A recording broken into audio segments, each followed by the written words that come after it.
So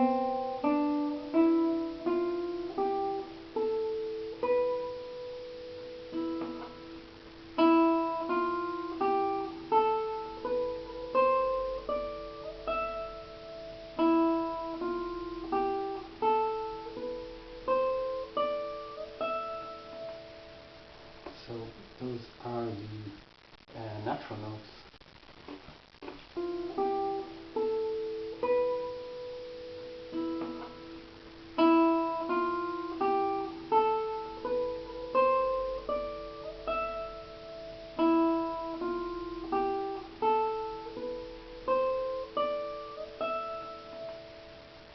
So those are the natural notes on the guitar.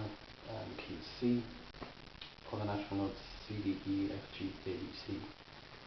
And that's one way you can map them out for yourself, going in this direction rather than the traditional way of learning, which would be in one position down through the different strings.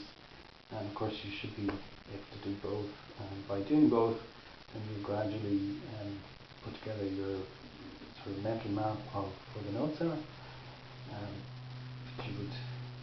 You need, no matter what style of music you get into, and I strongly recommend you learn how to read music notation and don't be reliant on tab.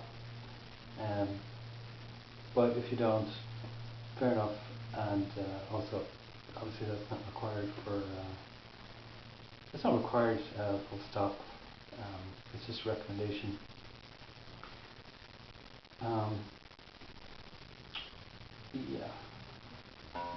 Yeah, so you need to be able to name them, of course. We're not just picking them blindly out. So as I said before, it's a good idea to name the notes as you play. And very simply then with E string, so E, always a half step between E and F. There's two half steps. You can see this very clearly on a piano keyboard if you care to look at the two white notes beside each other. E and F, but also B and C. So those two pairs of notes, E and F and B and C, are just a half step apart. All the other natural notes in the key of C major are a full tone apart. So a full tone is the same as two semitones, which is very easy to see on the guitar because it's two frets, because all of the guitar frets represent one semitone. So you have F, full tone to G, A, B, half step to C, D, E, and you probably noticed the fingering I'm using as well, and that I changed it a couple of times, and that it's not a big deal. I think you know, if you learn classical guitar, there will be a fixed fingering for your scales for your exam, and you know, to vary from this bad news. But in the real world, real guitar world, that's not a problem. But I'm not saying that those are bad fingerings. The point is, you should be able to put together good fingerings on the fly as you're playing. If you think about it, nothing else makes sense. You know, Tuck Andress in his guitar instructional video pointed this out. That's one of the first things he said was you should be flexible in your fingering and be able to put together a sensible fingering, something that fits for the moment as you play. But to do that, obviously, yeah, you should get into the habit of different types of fingering. We could move like this with a full hand movement with each note. That's like sitar, Indian sitar style. But for a lot of the time, it's not really practical. Well, on the sitar, of course, they don't just do that. The neck of the instrument lends you to use first finger quite a lot, and then they bring in the second finger, and it's kind of a bit like this, and like hitting the third finger, and very rarely the fourth finger, as far as I know. Now, the guitar, we have this nice slim neck, and it's possible to, as I said before, map out 4 frets, 4 fingers. We tend to avoid that, and so there's two basic like laws of fingering there that come into play, and one is positional law, as in start with this fingering, with 4 fingers and 4 frets, and when we wanted to use these notes, we would have a full position change, which is basically a hand position change from there to there. If we want these, we might go there, and that will always work. And classical players are very adept at doing this proficiently and securely. In fact, that's one of their main aims. But as I said, in the general world of guitar, you don't really have to do that all the time. So the other thing which you will like and which you will fall naturally into is moving your fingers to have a sort of a partial position change or full position change. So that's positional there. You use fingers 1 and 3 for frets 1 and 3, and then okay, that's positional as well. So is this. But the last note, getting up to E, you simply move the same finger along to get the E note, and that's without leaving the string. So that's the second like law of fingering. I'm not sure what you can call it, but it's basically use the same finger and slide it along without taking the finger off the string, and that allows you a lot of confidence because you're sure about placement when you slide the same finger on the same string to your new position.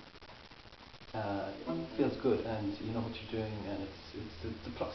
So you need to be able to just combine those two techniques. Then sort of positional, might go like here. Well, that's crazy. You wouldn't really do that, but it combines those two fundaments of positional and sliding. So I want to go back now and just name the notes like I said I would about 5 minutes. So E, F, G, A, B, C, D, E. Of course, 12th fret is the octave of the open string, so let's get a harmonic there if you like. 12th fret, usually got a double dot. And if you've got a 14 fret guitar, that means 14 fret access, or 14 frets to the body. Then of course your body will meet in the neck here at the 14th fret. But the 12th fret is always easy to pick out, usually the 2 dots here or even on the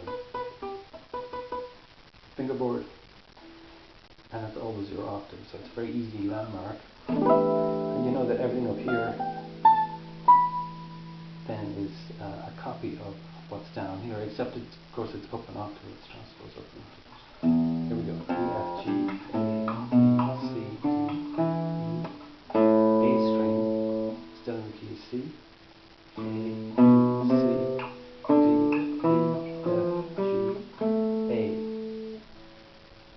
D, E, F, G, A, B, C, D, G, A, B, C, D, E, F, G, E, C, D, E, F, G, A, B, E, F, G, A, B, C, D, E. Now, as usual, I haven't said much about the right hand.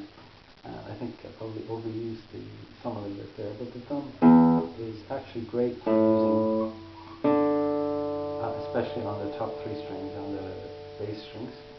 You should have no problems about using the thumb all the way through those if you're doing fingerstyle. If you're doing black, of course, it's just uniform throughout the strings.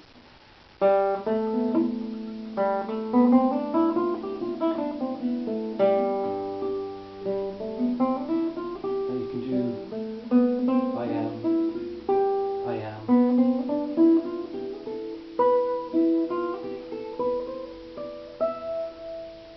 free stroke. I don't do rest stroke.